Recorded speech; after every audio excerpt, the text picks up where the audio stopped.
A little bit? Yeah? Cool. Yep. All right. So let's start with our feet together and our hands on our heads and roll.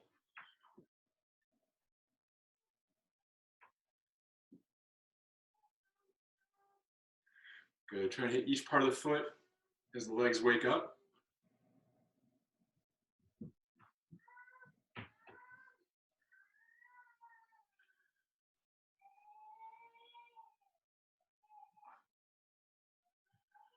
Good. And changing directions.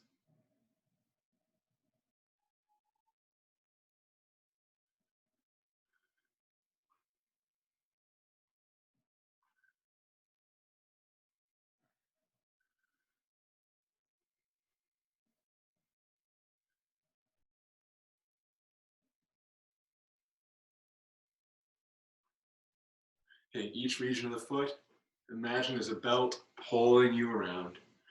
And two more. Very nice. Stepping out, hands on the hips, drawing the belly to the spine.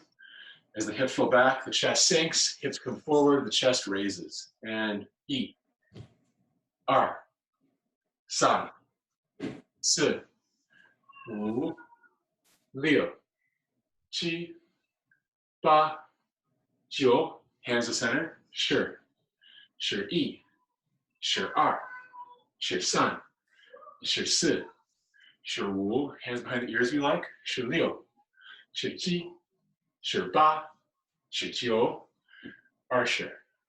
Very nice. Hands on the hips, same start, and twisting and looking at the sky. And E, R, San, Si, Wu, Liu, Qi, Ba, Jiu, last one, Shi. Good. Narrowing the feet a little bit. And again, just a bit beyond shoulder width. What you want is a comfortable stance where you feel you can sink down without pressure going into your knees. Move the camera down just a smidgen. So again, as I sink, I don't want to be stuck on my legs. I want enough space that I can arc between my feet, lift and raise. Okay, and 1, 2, 3, 4, 5, 6, 7, 8, 2 more, 9, 10. Good, widening that base. Back straight, if you can manage it, back straight and also parallel with the ground. Roll, twist, reach. Okay, and 1, 2, 3, 4, 5, 6, 7, 8, 9, and 10.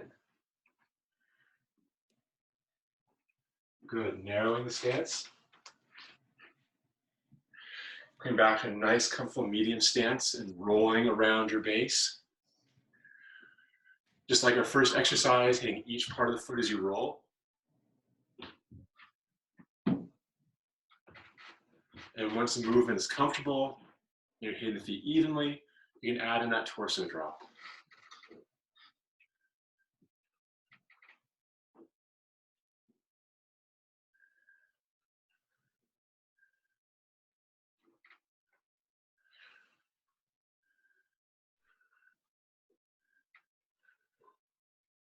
Making sure you're still traveling all the way around your base. 2 more. Good, and back to the more vertical posture, rolling the opposite direction. Again, making sure you're smoothly hitting each part of the feet. The hips are leading the way. Once that feels good, you can add in the drop.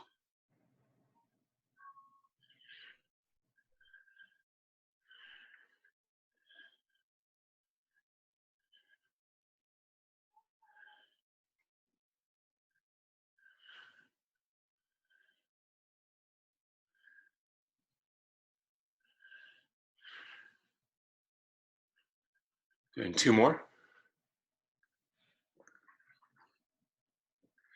All right, taking a slightly wider than usual step to pull the foot up. All right, 20 times, and 1.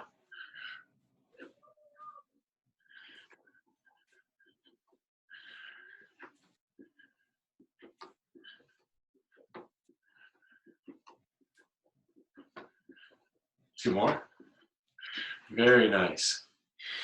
If you're having difficulty with the coordination of this next one, you can have a nice narrow stance. If you're doing okay with the coordination, start with a pretty wide stance. As we turn, I'll face forward so you can see, I'm twisting that back hip.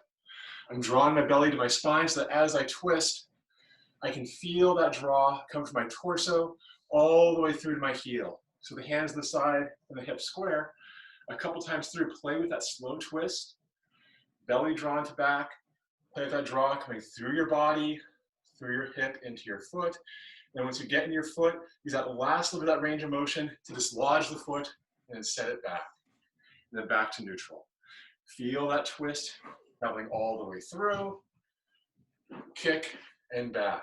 Doing a couple more at your own pace.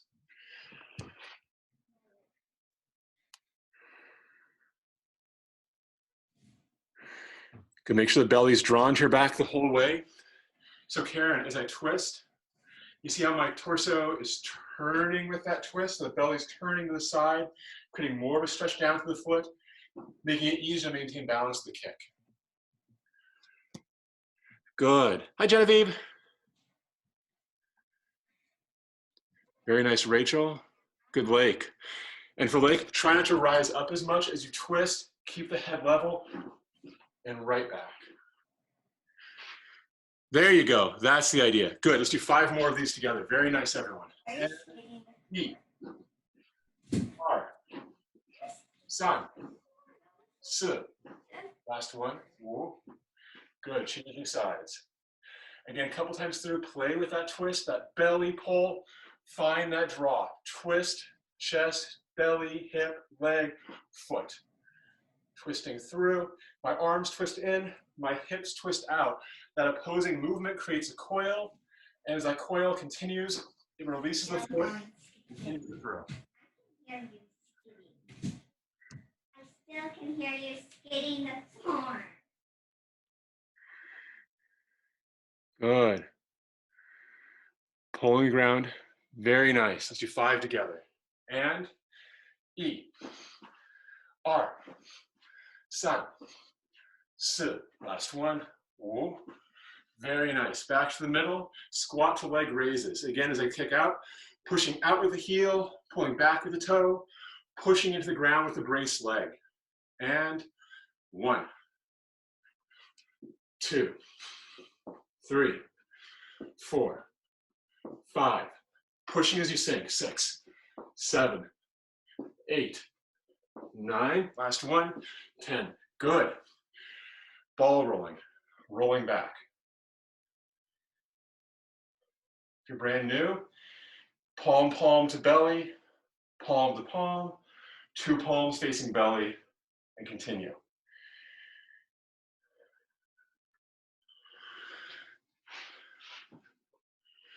Try to make the rotation in the wrists and the forearm even. So I'm not jumping from phase to phase. It's a gradual roll. As I'm starting out, I can pause periodically to make sure, okay, both hands are facing the stomach, both palms are aligned, and then continue. Keep going.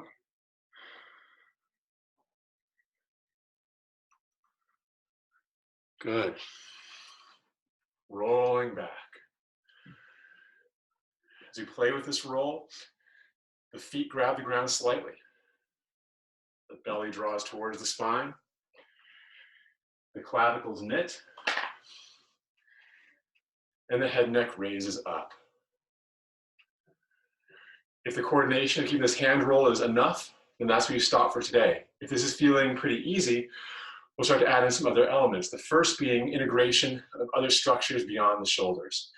And so if I'm focused on the hands, I'm kind of rigid, all I can feel are my shoulders rolling.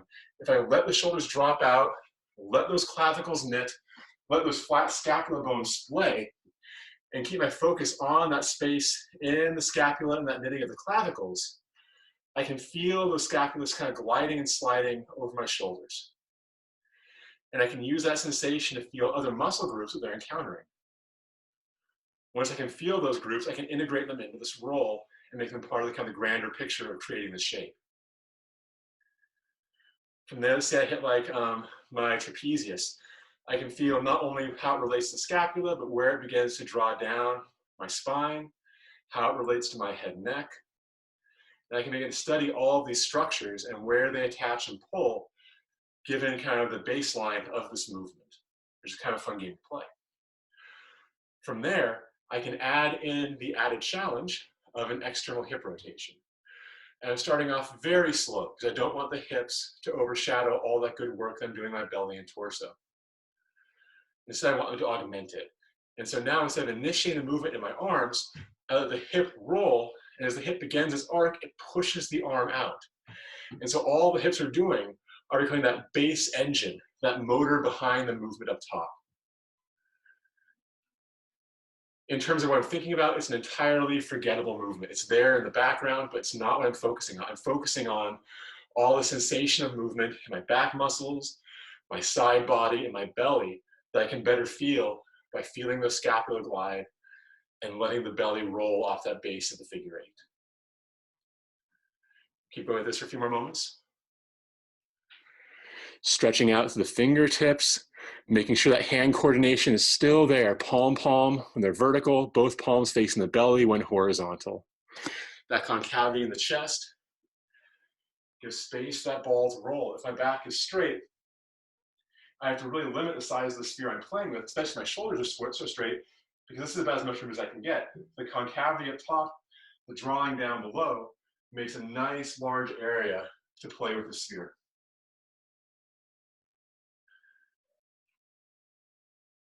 Keep going for about 20 more seconds. Everyone's doing awesome.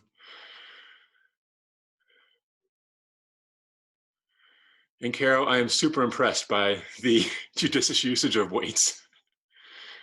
That is tough. Nice job. Good, everyone. Shake that out for a moment.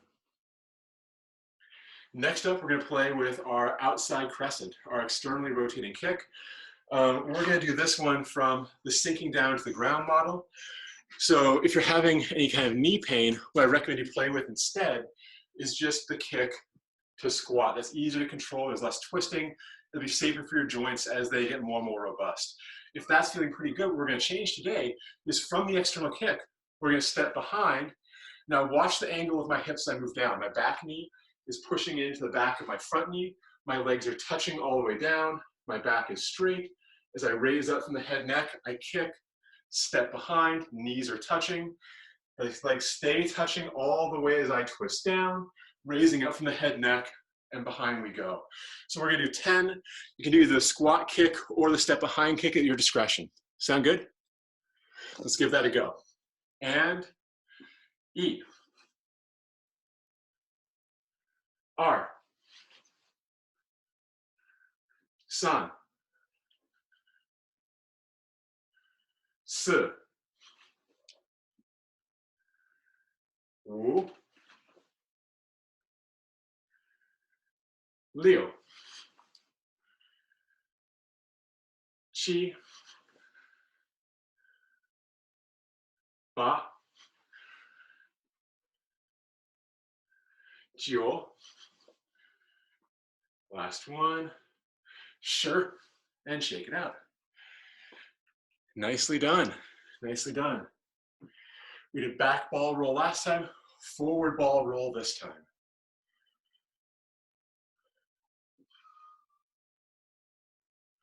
Back's a little easier, and forward, take your time, and be really aware of that knitting of your clavicles and splaying of shoulders.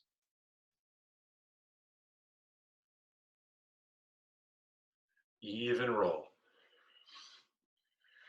There's more of a lumbering, large cat feel about the forward roll and the back roll. Keep playing for a moment.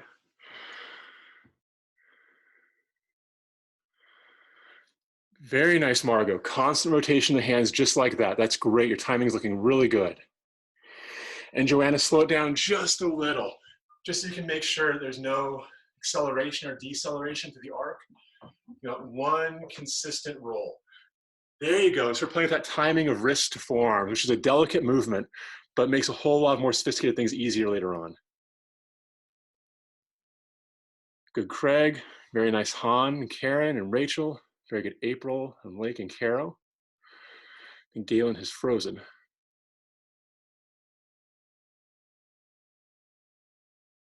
Good. So whereas drawing in was an external rotation, right? That kind of pull outwards, pulls the arms back. Forward is an internal rotation, okay? And I find it a little easier to feel with a lead leg. And so with one leg forward and one leg back, as we roll forward, so that forward hip turns in, roll back, the back hip turns in. So take a second. There's Galen. The hip leads, the arms follow. So see how the hip rolls in, the shoulder follows, the hip rolls in, the shoulder follows. Also notice how the circle I'm describing, even though it's moving in space, I'm always tracking right down my own center line. The hands are always right along here. They're not listing side to side. My hips are turning. My shoulders are staying square with my torso.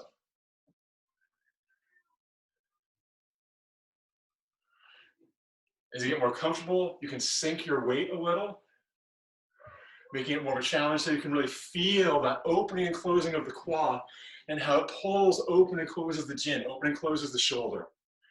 The hips lead, the shoulder follows. It's never a bad idea to slow down and really feel and smooth out these arcs.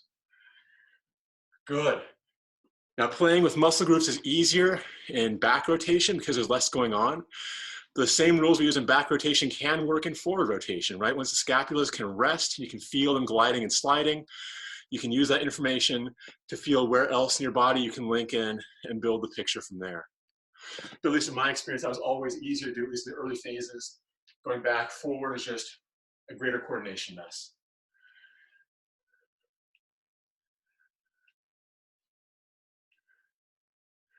Good, changing lead legs. And again, it's different, so slow down a little, find where you are, and build that roll out of it.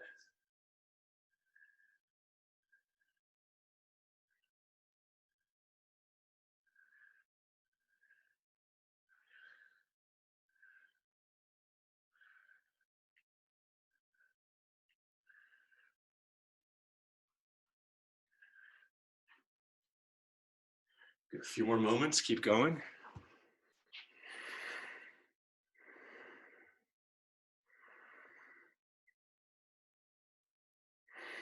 Good. Yep, forward is tough. You're all doing great. Keep playing with it. Slow down, find that rhythm. Make sure the hips are your guide, right? Hip rolls forward, arm follows. Back hip rolls forward, arm follows. Again, that feeling of a big lumbering animal rolling around a base.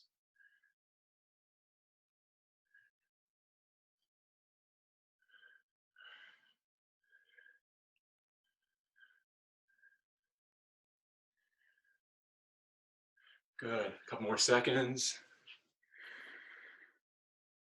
Very nice, everyone. Shake that out for a moment. You all doing okay? Good. Have I told you all where this movement came from? I had become a disciple of Master Ni in Changbagua after my 4th or 5th trip to Beijing. And the subsequent trip, the word had gotten out that he had taken his first disciple, which was kind of a big deal out there. And so various uncles started showing up to, meet me and figure out who I was. And one of them was this guy with a cigarette hanging out his mouth, kind of walked out of the underbrush of Tiantan, the Temple of Heaven, looked at me, and started demonstrating the ball rolling. This one of these uncles told me, look, if he can do this, if his hips can move this way, he can be okay. Until he can do this, he'll never be any good. And so for the next month, we did about 45 minutes of this every damn day. And I hated it then, but I've since grown very fond of it because it is a wonderful coordination exercise. But that's how this came into our system. Let's do inside crescents. So it's good for clearing smoke is what you're saying? Right? No, just everyone there smokes. I've gotten in such trouble for not smoking. I don't smoke, I don't drink a lot. It causes problems in Beijing. So the inside crescent as we warm up, and this is great for knee stabilization. Don't kick high, but make sure your kicking leg is straight and your brace leg is not. As you pull the leg across and step back, across and step back. So you're drawing an arc, but it doesn't need to be a high arc to be helpful for the knees. Arc, hold, and step from a side view. My knees are kind of tender today. I might not create that great of an angle. If my knees are feeling good, I might go all the way across to back. So pay attention to your own bodies. Once you have an idea of what feels comfortable, then you can raise the height of that kick as you go side to side. Okay, so everyone do 10 of these in total, 5 each leg. Kick, hold, and back. Kick, hold, and back. And we'll do 10 of the squat after that. Good, Joanna. Try to have a straight leg as you hold. There you go. Pushing out through the heel as you kick to the side. Good. Holding. Very nice, Karen. Good form. And Blake, instead of outside, inside. And so we're kicking across the center line to hold, across the center line. There you go. Good, good. Good, Galen. Kick a little lower, but keep that leg straight. Very good form, Caro. Good, April. April, as you kick, lift your head, neck, create suspension so the leg can move freely through your hips. That's it, April. Good. As much lift as you can. The more you collapse in your pelvis, the harder it is to get space for the kick. Low, good kicks are wonderful. They get high very quickly. Excellent. And from here to 10 with a squat. And E, R, 3, 4, 5, 6, 7,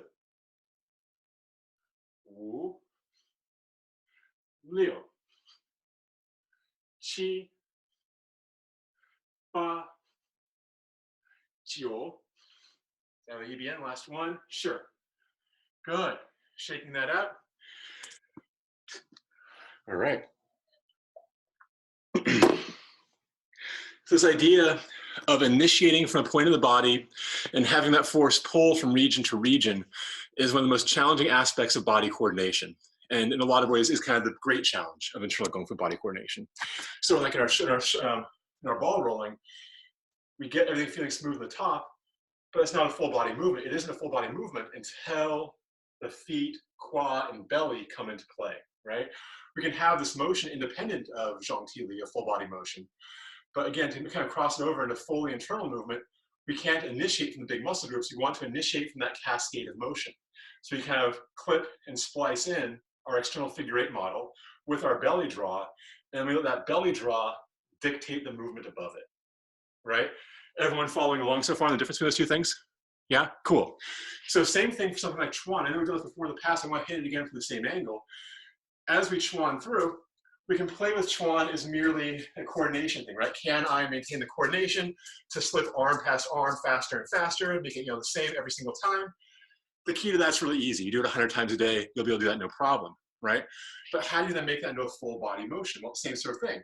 We add in that external rotation in the hips, and we try to mirror the reach of the fingertips with that roll of the stomach, not just the hip pushing out, but what that hip push actually moves. The hip doesn't move the shoulder, the hip moves the belly. The belly connects upward and moves the shoulder. So as we slow down on our Chuan, with that figure 8, try to feel that hip roll pull, the belly follow, and then the arm follow the belly.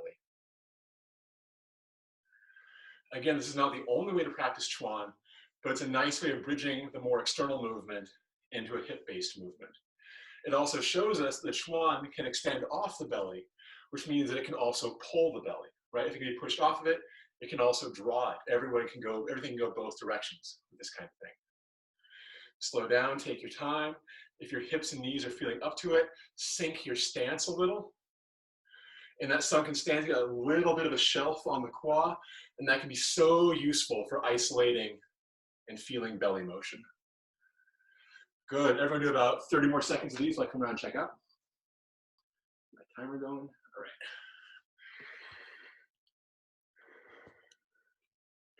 Very good, Han. You see how you can add a fa li by adding that spike to your hips, then radiates out to the hands. Yeah, there you go. And that is a zhongti li fa li. That's a full body motion fa li, as opposed to a fancy flick with your wrists.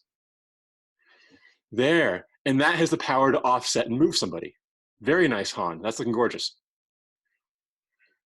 Good. And so as Han was illustrating, right, what starts out as a slow and consistent movement, once added in breadth and sharper angles, becomes a really sophisticated and nifty strike. You just need to have everything held as you go into there. If you lose the hip coil as you go into your strike, it's just a shoulder thing again. And so we practice slow and steady so the body feel is so consistent that we can't help but do it right at speed.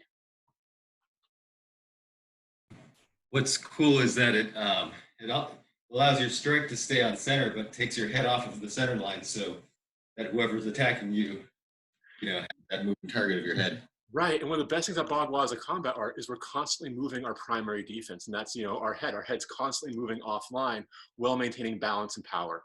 And so it becomes quite hard to hit us compared to other styles that have a more linear approach to delivering force. Like in Xingyi, you're always gonna hit a straight line before you impact. In Bagua, you're always gonna arc before you impact. Good, very nice, very nice. Shake that out. Yes. Joey, Yes. you were saying with the Chuans, it can it can be either opening or closing of the hips. There's a closing version too. I just feel the opening is easier on the knees as you start out. Because I find myself like switching back and forth and then getting confused. Right, and I recommend just sticking to one for a duration, like set a timer. Make it completely just a clean duration of time, and then just go from one to the other. That way, like for this first minute only internal, for next minute only external. Okay, so like for here, my extension is happening on the same side as the hip closing. Right, and so for here, the hip closes, and as it arcs to open, it pushes the hand around, and just like in our Tai Chi, I'm not going to strike here. I'm going to strike as that hip starts to pull back. So I get that moment of cross-body stretch. I'll draw it bigger. Can everyone see that? If I really exaggerate there. Again, I'm not hitting here. I'm hitting there. And that pull back, again, if I push off going forward, everything's extending forward. There's nothing drawing back in. The forces can get dispersed. If I draw back in, it's like there's an explosion in the middle that roots me and extends out in the same time. And that makes me stable and conserves enough power to go into the next motion. Okay? Awesome, let's try just a couple more of those.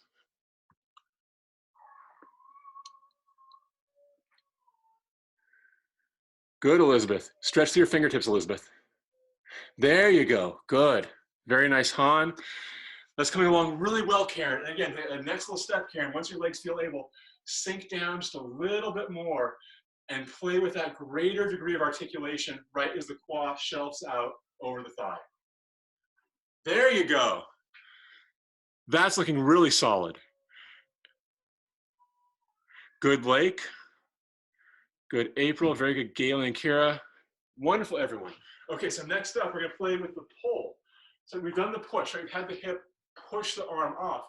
And our next exercise, we're gonna use that stretch of the twist to pull the belly as we step up and through. And so watching me, as I begin this Chuan, if I have it just in the shoulder, the arm can roll and there's no connection down to my base. But if the clavicles are knit, the scapula splay, the belly drawn, as I twist, I begin to have a body roll that goes along with it. As you can see, as my hand goes from horizontal palm down to vertical thumb side up, there's a significant twist coming through my belly.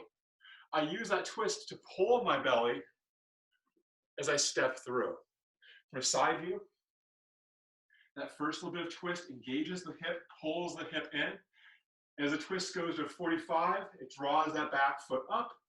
And as I step through, the hand goes to palm up. So the entire step takes place in the space it takes me to go from here to there. 180-degree twist of the hand, all right? Watching again. First, again, I'm back weighted. First little bit of twist causes my body to twist. The hand's now vertical. Second 45 degrees of twist pulls that foot arcing up in. Final 45 degrees of twist brings me forward for my step. So it's 90 degrees to prep, 45 to step in, 45 to step out. And you can watch me from up front. 90 to prep, 45, 45. Okay? One more time. 90 degrees to pull the hip in, 45 degrees more to pull the foot up, final 45 to step out. And when I step out, it's that Xiangbu step, it's the step to drag, space to drag. Any questions? Sorry. Any questions so far? All right, let's play this a couple times together. Weight back. The weighted side hand is back.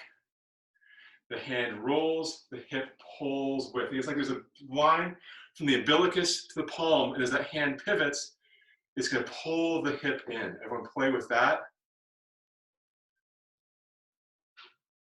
Drilling and reaching. As we drill and reach, the belly turns.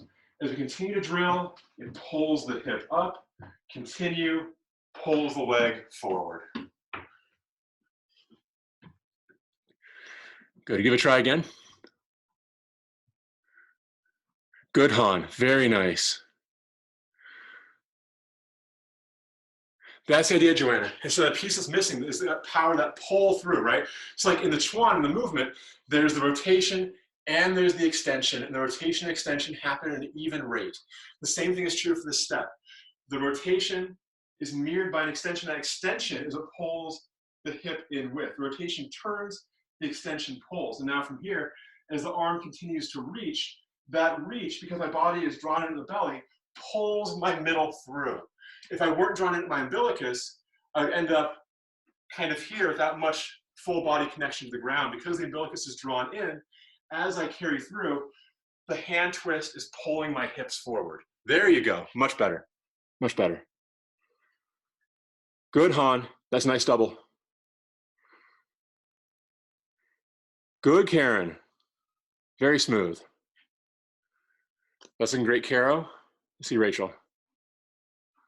Good. Very nice, April and Lake. And Lake, make sure you maintain that concavity in your chest as you roll. If the shoulders go square, you can lose a lot of that twist by not having that round shape arcing everything forward. If the shoulders are rounded, you see how it carries that sphere forward. I'm stretching the sphere into an oval as I reach. That oblong reach has an elastic recoil that pulls me through.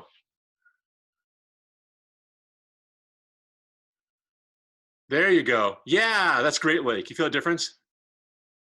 That was really good. Really good.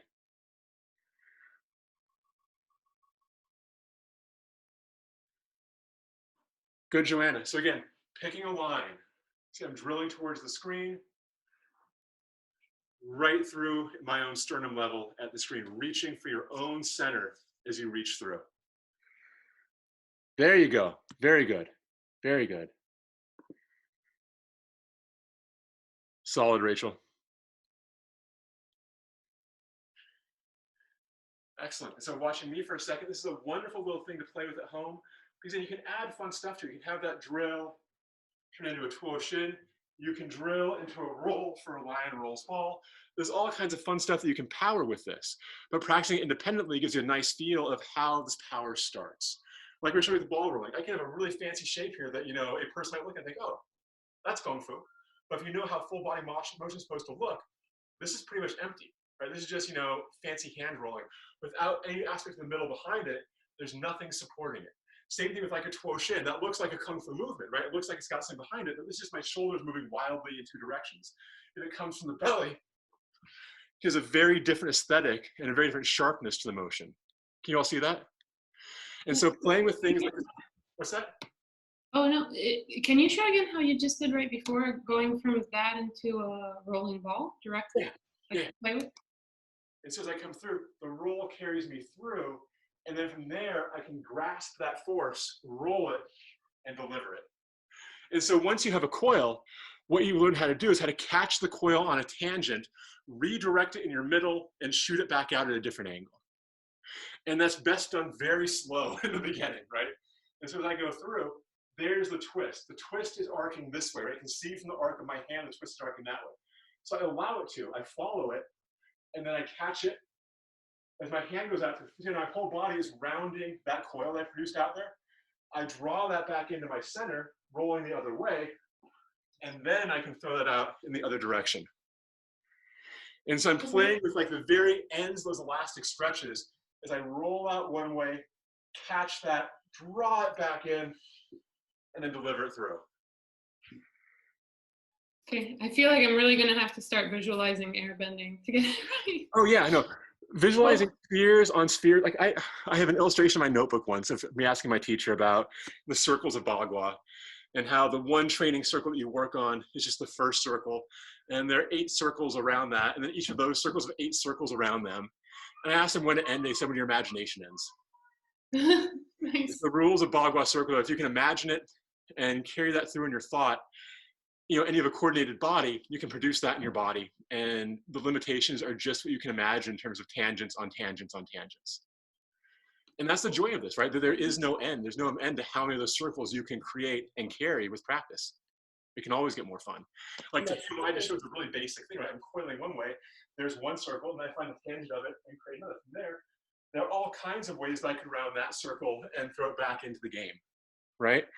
And so this freeform play becomes one of the most joyful things you can do in martial arts. The play in capoeira, the play in Bagua, just following the vectors, you know, playing with that. You know, it's not energy like chi, it's just the energy of motion, right? How you can serve, produce, recycle.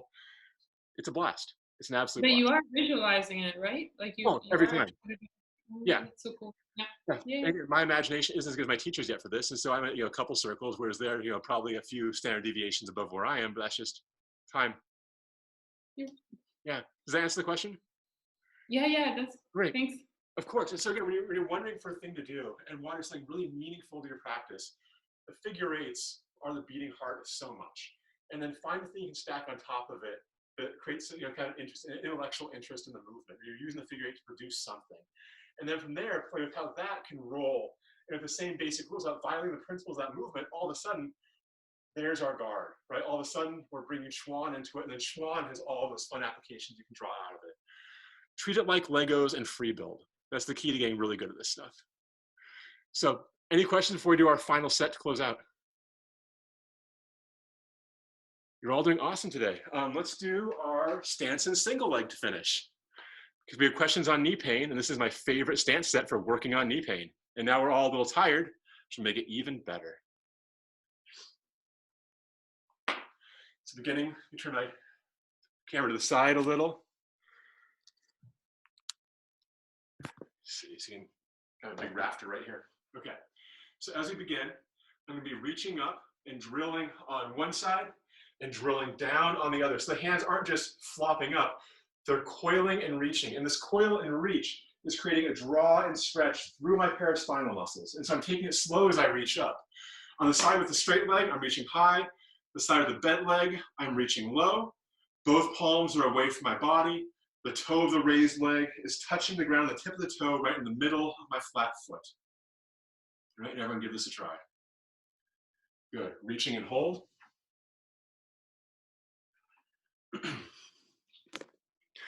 Very nice space for a little egg under the armpit of the lowered arm. So you're not compressing the arm into the body, you're arcing and reaching. So if I draw in here, there's no more circle, it's now a straight line.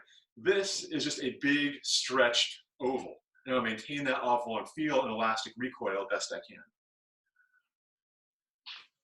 Good, fingertips stretching both down and up. If the stance gets boring, this one is pretty, you know, easy intensity-wise, you can play with that oscillation of the hands to try to create a more and more sophisticated stretch through the musculature of your back, into the pelvis, and into the back of the pressed leg into the ground. Good. From here, the bent leg steps forward and comes flat. The back leg steps through and stays with the heel touching the ground. Both legs are straight as my arms arc. But was my low hand becomes high and scoops underneath my foot. My other hand is right on my low back. And as I press up with the hand on my back, my low hand pulls up on the bottom of my foot, my palm towards the ground. So palms are facing the ground and ceiling. Both legs are straight. And to increase the stretch, I raise my chin. Now, if I can't make it in the yin yang shape, it's entirely okay to lace your hands over each other. And on every exhalation, sink your breath deeper and deeper until your hands can make it to the ground.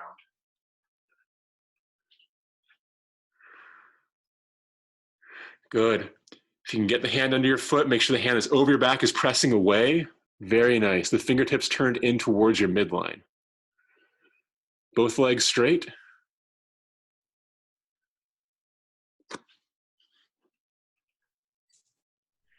From here, the torso raises. The front foot comes flat. We pull our weight onto that front foot, keeping that belly draw. So as we raise that back hip up, we're lifting from the hip and the psoas and not from the knees. So we want to lift up through the belly, pushing down actively on the rooting leg. The foot is parallel to the ground in the raised legs as the arms open, palms up, maintaining that natural curvature of the knitted clavicles and splayed scapula. The raising of the head neck is there too. Over time, that raised knee will slowly drift downwards. So every few breaths, pull from your belly and raise from the deeper muscles in your abdomen as you draw that knee up a little bit higher.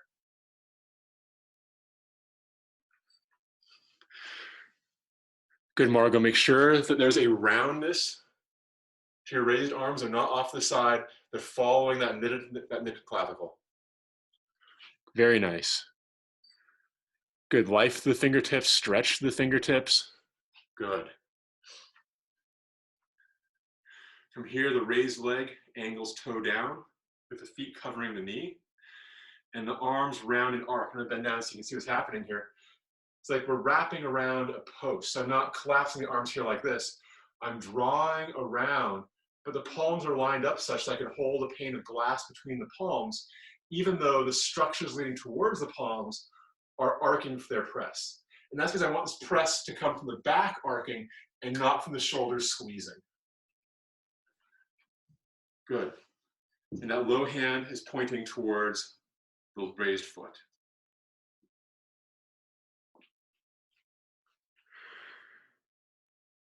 Good, Margot. You're leaning back just a little bit. That's it. That's great. Straighten your raised arm, Rachel, just a little. Good. Also, Elizabeth, straighten your raised arm just a little bit. Very nice. From here, shake it out for a second. So these next four are where the knee intensity can become a little more severe. Those next two in particular. And so the rule for these two is don't sink deeper than you're comfortable. You can still get a decent workout. Let's turn down a bit. In the figure four position, bending from the hip just a little and letting the weight press into the foot, okay?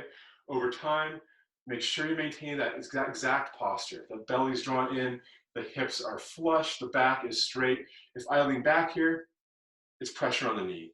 If my butt comes out, it's pressure on the knee. I need to make sure the form is there before I dare to sink down any deeper and really challenge this leg, all right? So as we're going through this next minute, start off nice and high. If you want to sink in, great, but recognize that you might want to check in on yourself and make sure you're not pushing too hard, okay? Let's give it a go. So the left leg up and over the right, and sink.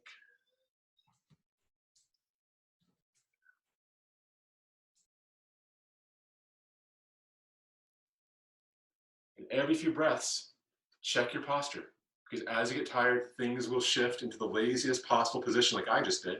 And I want to make real sure my belly's still there and still maintaining stance.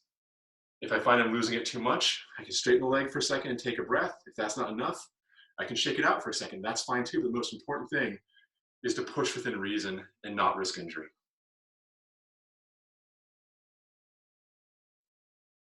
Good. From here, raising up. The leg comes around behind the knee. Exact same rules as we sink, roll, and press the palms out. Good. And hold. In this posture, the elbows are the lowest point of the 3 joints of the arm. Like there's a little weight attached to the side of your elbow, drawing the elbow down as you press.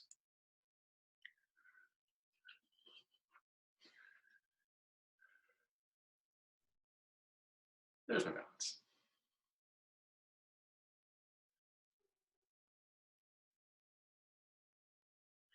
Good. And for the last 2, we're going to do that rocking forward and back game that we played on Wednesday.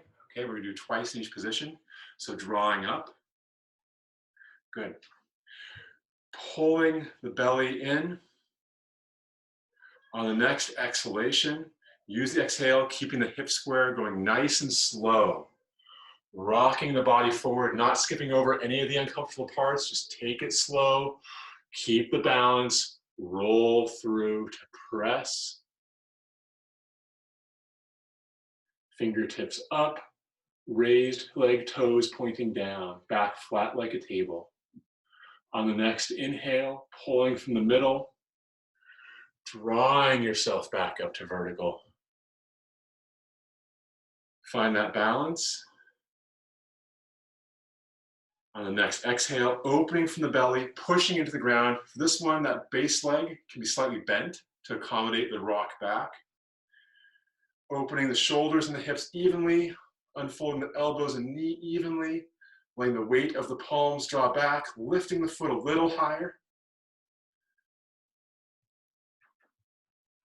And on the next inhale, use that breath to draw you back to vertical. Good. One more of each of those. Find your balance, foot still raised, pushing back.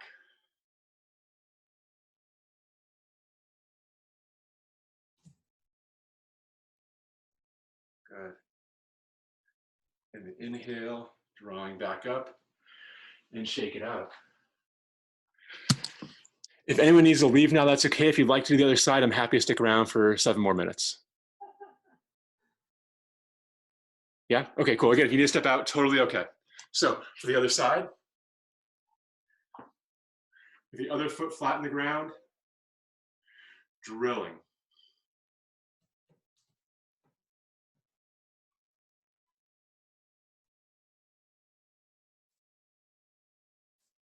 Good. Using that twist to open up the back.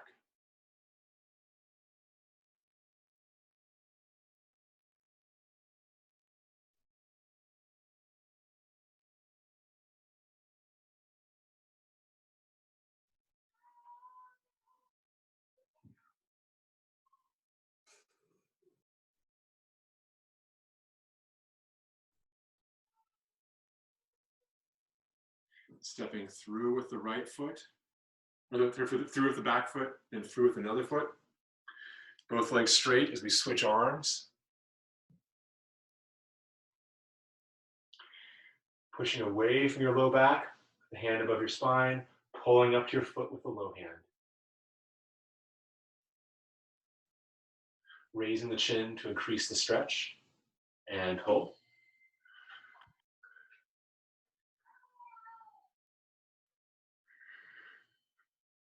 Good. The low palm is pushing towards the ground. The high palm is pushing towards the ceiling.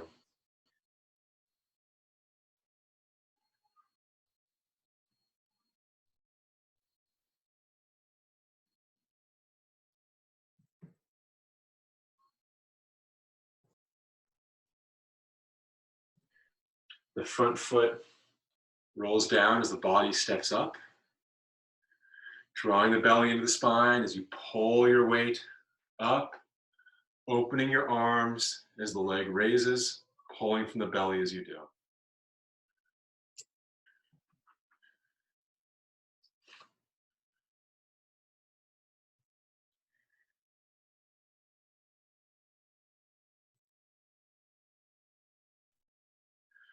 From here, the foot of the raised leg covers the opposite knee.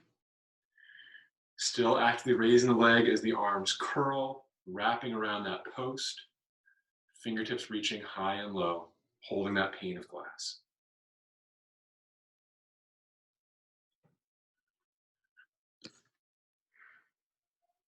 Good. Every few breaths, raise the knee a little higher. Make sure you're pulling through that psoas, increasing that stability.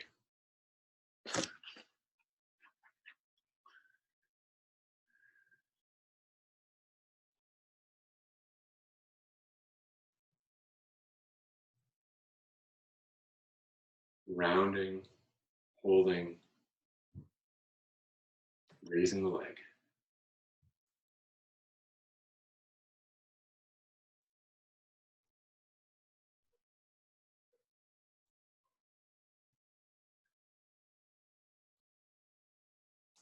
From here, the raised leg comes atop into that figure 4. As we sink, make sure your posture is online and be sure to be safe with your body, not sinking beyond what feels comfortable and sustainable.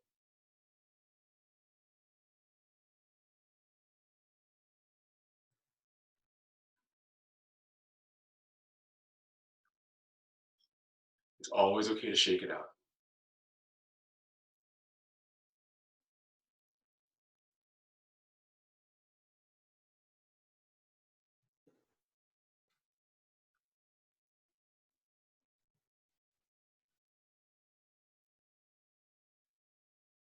Good. Raising up as the foot comes behind. And same thing, only pressing out with the palms. The elbows are the low joint of the 3 in the arm.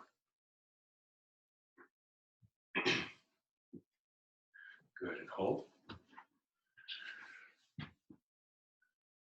Good, Margot. The arms sink a little bit more. Very nice. Good posture, Joanna. Good, Karen and Han. Good, Rachel, Caro, Galen, and Lake. Excellent, Elizabeth.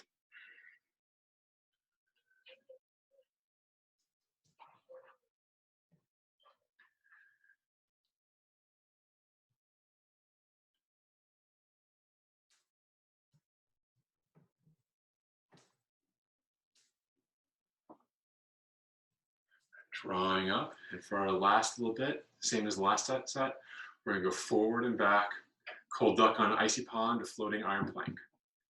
Drawing into the belly, squaring the hips. As we exhale, slowly rolling forward.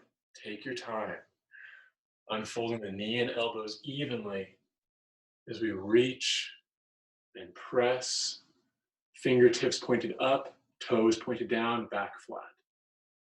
Stretching from the palms to the heel as the base leg is straight in this one. Using the next inhalation from the belly to pull us up. Slow, take your time. Feel every little bit of that rotation through the hip as we come to vertical. Find your balance for a breath. Remember the base leg can be bent as we lean back. And as we push back, evenly opening up the back and the elbows. And the knees and the elbows moving evenly as we stretch.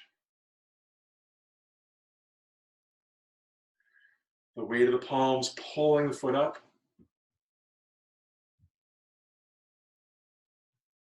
And inhale, pulling ourselves back to vertical.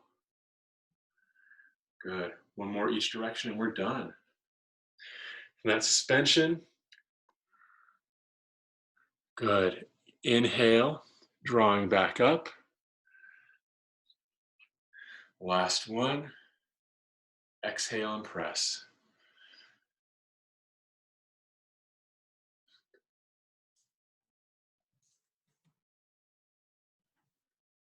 And inhale as we pull back to vertical and relaxing down.